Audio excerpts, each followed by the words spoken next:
I, com ho acabem de veure, el València va ser qui més fàcil ho va tindre dels tres equips valencians. Al minut 9 ja guanyava 1-0 amb un gol de Sigic. La sentència no va arribar fins la segona part, quan Vicente va culminar una bona jugada d'atac del seu equip. Amb este gol, el de Benicalap torna a sentir-se futbolista, que falta li feia.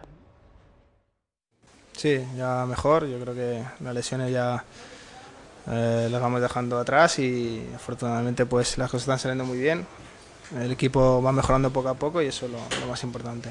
No hay que olvidarse que hay que trabajar mucho. Solo estamos en cuartos, que falta mucho todavía para soñar más.